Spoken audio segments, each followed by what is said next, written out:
오늘은 선막 10번째 시간입니다.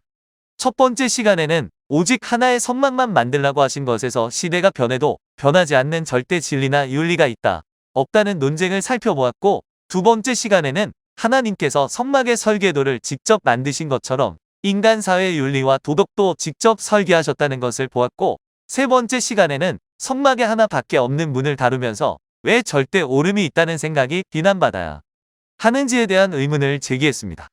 네 번째 시간에는 선막의 울타리에서 모든 것을 허용하여 기준이나 한계가 없는 윤리가 과연 윤리일까라는 문제를 제기했습니다.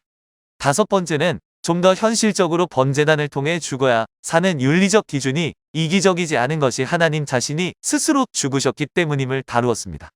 여섯 번째로 물두멍을 통해 인간의 본성에 대해서 다루었습니다. 일곱 번째로 등잔대에서 빛으로 오신 하나님과 믿음이 사람들이 세상을 진보시킨다는 것을 살펴보았습니다. 여덟 번째 떡상에서 지금도 여전히 하나님의 명령과 뜻이 우리에게 내려진다는 것을 확인했습니다. 아홉 번째 분향단에서 우리의 기도에 응답하셔서 지금도 자연의 섭리와 과학을 거스르는 기적을 일으키시는 하나님을 만났습니다. 열 번째 언약궤입니다. 언약궤에서 우리는 세상의 지배자는 누구인가? 라는 질문을 던지게 됩니다.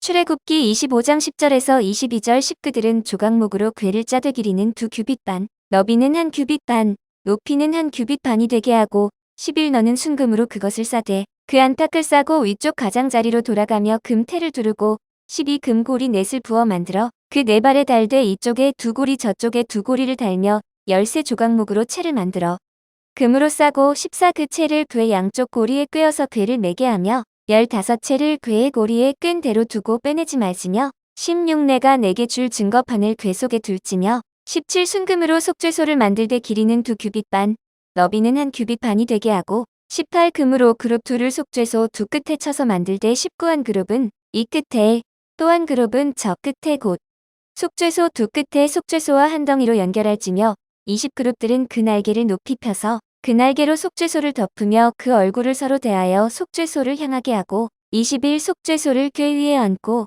내가 내게 줄 증거판을 궤 속에 넣으라. 22 거기서 내가 너와 만나고 속죄소 위 곧 증거궤 위에 있는 두 그룹 사이에서 내가 이스라엘 자손을 위하여 내게 명령할 모든 일을 내게 이르리라.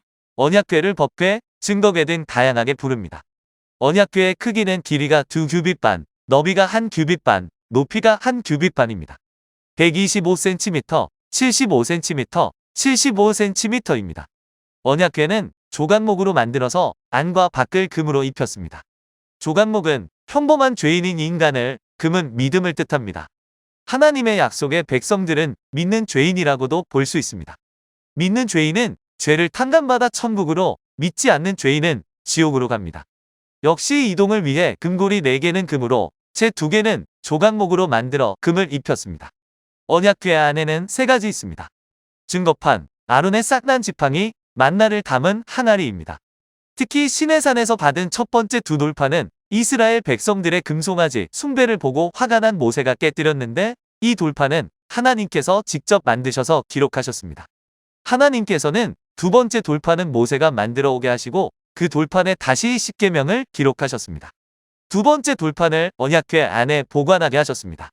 언약궤를 덮은 덮개는 속죄소인데 하나님께서 인간의 죄를 용서하시는 장소이기 때문입니다. 이 속죄소를 또한 시은좌라고 부릅니다. 하나님께서 왕으로서 통치하는 왕좌입니다. 이 속죄소에서 하나님은 인간과 만나 통치하실 것입니다. 구약과 신약 즉 언약의 중심은 예수 그리스도입니다. 따라서 언약궤는 하나님께서 이스라엘 백성들과 함께 거하시는 임마누엘 예수 그리스도이십니다. 세상을 움직이는 자가 누구일까요? 혹자는 세계 최대 갑부 몇 명이 세상을 움직인다고 말하기도 합니다. 그들이 어떤 나라의 전쟁을 일으키고 기근이 나게 하고 지진도 일으킨다고 말합니다. 일종의 음모론입니다. 또 다른 사람은 미국이 세상을 통치하고 있다고도 하고 로마 교황이 통치하고 있다고도 합니다. 한때는 이유가 세상의 통치자라는 말도 있었습니다. 공산주의가 한참 득세할 때는 구소련이 통치자라는 말도 있었습니다.